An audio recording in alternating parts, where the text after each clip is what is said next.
안녕하세요. 오번브라운 목독바입니다. 구독과 좋아요, 알림 설정, 회원가입 부탁드리겠습니다.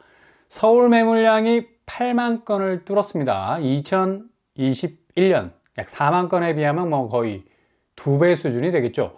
이렇게 배가 두둑하게 나오게 되면 자연 비만이 가져다주는 성인병이 걱정이 되잖아.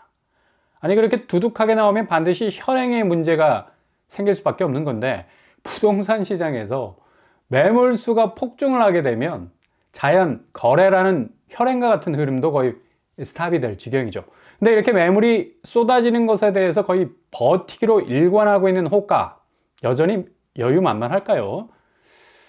그 이유를 들어서 바로 떨어지지 않는 그 호가 버티기 이유를 들고 있는데, 일단 시장의 심리가 금리는 조금만 기다리면 떨어진다라는 바닥의 심리가 콘크리트처럼 깔려 있다는 건데, 지금까지 금리 인하 신호가 나온 지 1년이 넘었죠. 아니 누가 좀 설명 좀 해주면 좋겠네. 당장 다음 달에 금리 내린다고 했던 선발대들 다 어디 간 거야? 지금 2024년 3월입니다. 올해 새해가 밝았을 때 기억나십니까? 다들 1월에 미국 기준금리가 내려간다고들 들떠 있었지.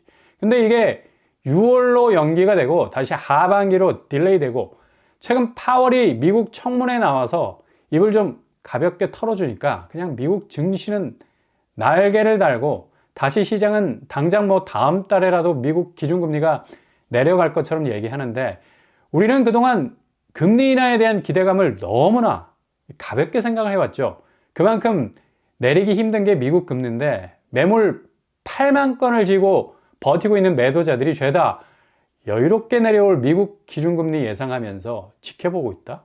이거 조금은 논리가 안 맞는 엇박자가 아닌가 생각을 해보고요. 아니 정작 칼자루를 쥐고 있는 파월은 또 말바꾸기를 했어요. 경제 전망은 불확실하며 물가 상승률 2% 목표로의 진전은 보장되지 않는데, 아니 무슨 드렁큰 타이거인가?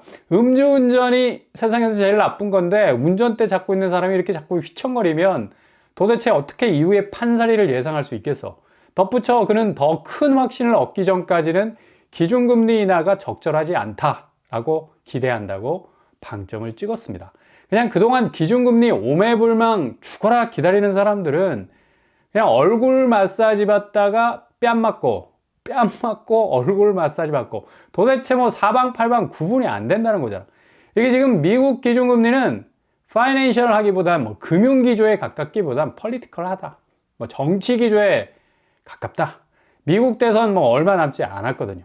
바이든과 트럼프 서로 으르렁거리면서 잡아먹을 듯 격돌을 벌이고 있는데, 트럼프의 돌풍이 만만치 않거든. 그러니 파월 입장에서도 뭔가 정치적으로 어느 정도 각도를 적당히 좀 기울어줘야 본인의 그동안 해왔던 금리 기조에도 보탬이 될 것 같고, 그러니 이렇게 아무 말 대잔치를 하는 듯 보여도 정확하게 긴축 기조라는 칼끝은 거두지 않고, 일단 사나이 칼을 뺐으니 무라도 베야 하겠다는 생각을 가지는 건데, 오늘 당장 미국 CPI, 그러니까 2월 미국 소비자 물가 지수가 발표가 됩니다.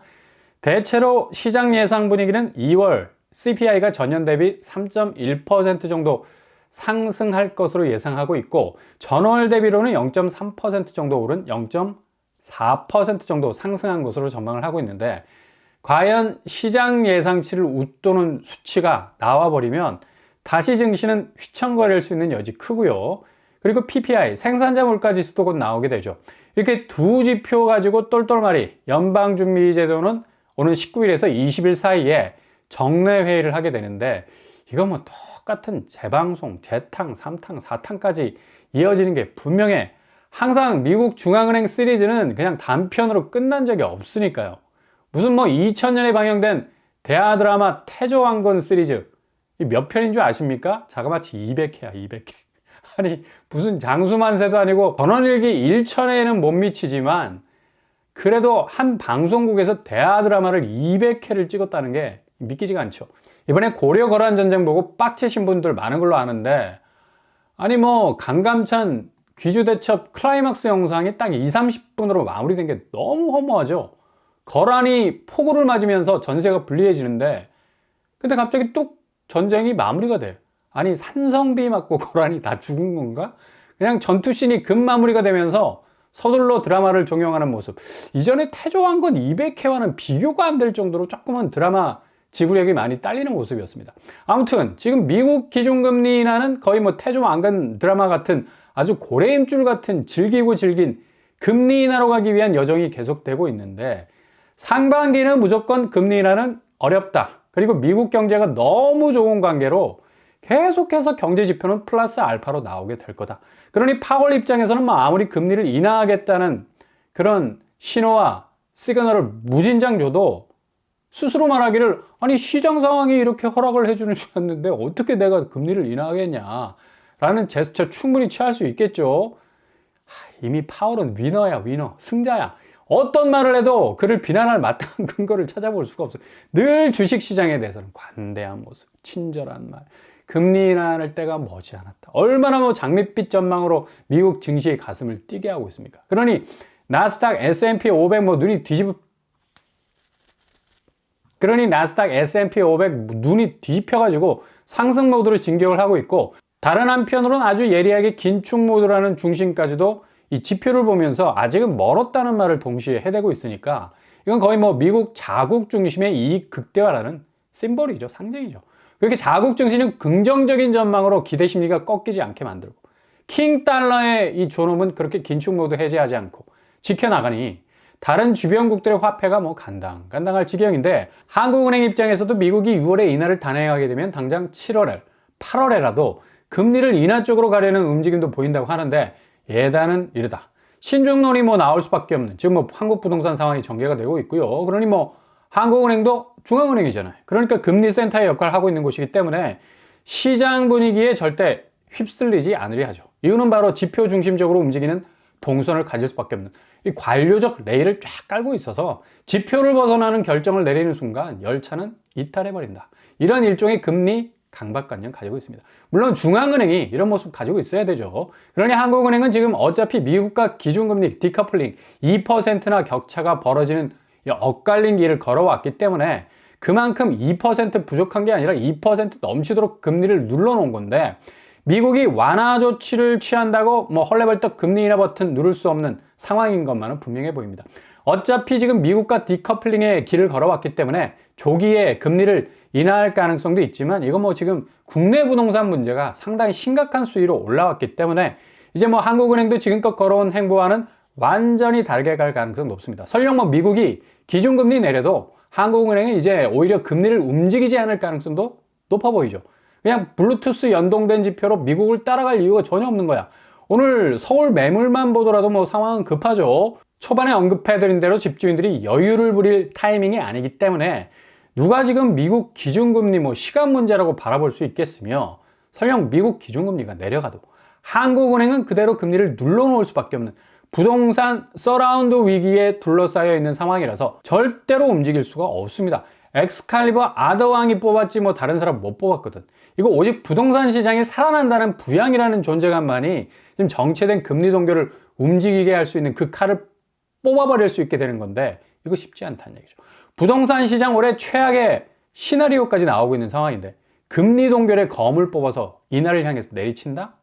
오늘 서울 매물은 8만 1천을 넘어서고 있어요. 총 매물수는 전세 월세 꾸준히 증가, 13만 1천 건으로 올라서고 있습니다. 이게 여유를 말하는 게 아닌 건 누구나 다 알죠. 지금 이렇게 매물이 쏟아져 나온다는 건 급하다는 거고, 아니 금리 내릴 때까지 기다렸다가 팔면 될 건데 이렇게 다짜고짜 매물을 던질 이유 전혀 없는 겁니다. 그냥 집값 내리고 칠 조짐이 서서히 그 마각이 드러나고 있다는 아주 명백한 지표라 볼 수 있죠. 지금 강남권에서는 뭐 신고가가 팡팡 터진다는 얘기도 돌고 있고요. 실제로 아크롤 리버파크가 20평대 28억까지 찍어서 2억 이상이 오른 거래가 나왔다고 하는데, 이 동네 거래는 뭐 이렇게 단편적인 상승 거래만 보고 판단을 해서는 안 되죠. 바로 전세가, 그러니까 매매가를 떠받치고 있는 밑도를 봐야 하는데, 전세가가 되게 약세 궤적에서 머물러 있는 걸 볼 수가 있습니다. 거의 뭐 6, 7억대 거래 선상에서 왔다 갔다 할 수 있는 건데, 지금 강남권 특히 서초구 전세가는 거의 뭐 반토막이라 할 만큼 심각한 균열 양상 보이고 있습니다. 이렇게 한번 쓱 하고 스캔을 해봐도 대체로 5억 이상 떨어지고 있는 걸 볼 수가 있죠. 특히 중대형 평수에서의 하락세가 크고 중소형도 마찬가지죠. 전세가 백그라운드가 많이 약해져 있는 걸 볼 수가 있습니다. 그러니 뭐 단편적인 거래 하나로 신고가라고 말하기에는 여러모로 무리가 많다.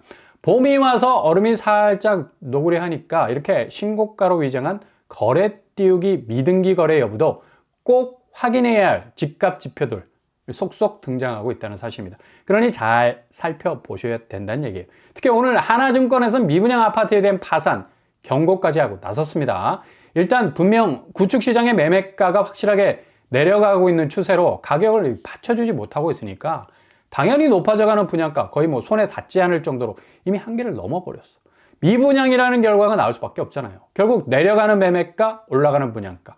아주 이상한 부동산 상황의 접점이라는 걸 만들어내는데 그게 바로 올라가고 있는 분양가가 내리고 있는 매매가를 더욱 세게 밟아서 누를 것이라는 얘기입니다.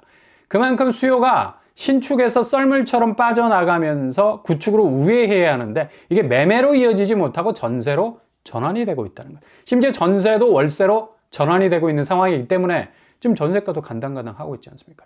증권사가 있는 그대로 지금 부동산 판도를 읊고 있는 겁니다. 그리고 이젠 뭐 부동산 쪽으로의 여유로운 자금 흐름이 완전히 뭐 커트가 되고 있기 때문에 지금 뭐 4대 금융회사들도 이젠 고금리 수혜도 끝물이고 순이익이 꺾이고 있죠. KB, 신한, 하나, 우리 단기 순이익이 6% 이상 줄어들고 있습니다. 그리고 홍콩 ELS 1조 원 이상 배상이라는 악재까지 터졌고 아무튼 대출은 더욱 빡빡해질 것 같고 주담대 금리도 계속 오르는 추세라서 부동산은 계속 말라갈 수밖에 없는 처지에 놓여 있습니다. 금매가 이제 뭐 완전히 사라져서 이제 본격적인 거래량이란 본물이 튈 것 같다는 분위기도 전해져 오지만 이건 그만큼 살 사람 다 샀다는 신호이기도 합니다. 일부 강남권에서의 신고가는 전세가가 내부적으로 다 무너지고 있어서 이건 어떤 의도에서의 매매인지 확인을 해볼 필요가 있는 거고 그러니 지금은 쓰나미가 오기 전 해안의 바닷물이 일시적으로 속에 다 빠져나간 듯 보이는 착시 현상 조심하셔라. 그렇게 금매를 다 주워간 건 그만큼 이후 엄청난 쓰나미적인 위기가 올 수 있다는 신호이기도 합니다. 그렇게 엄청난 파도의 집채만한 덩치를 키우고 있는 게 바로 지금 쌓이고 있는 서울 8만 건 이상을 뚫어버리고 있는 서울 매물 적체 현상이라는 것. 멀지도 않았습니다. 8월의 말 그대로 not far. 근데 의미가 다르죠. 바로 다음 달에 엄청난 부동산 변동성 앞에 서 있을 가능성이 그 어느 때보다도 높은 시기가 지금이라 할 수 있겠네요.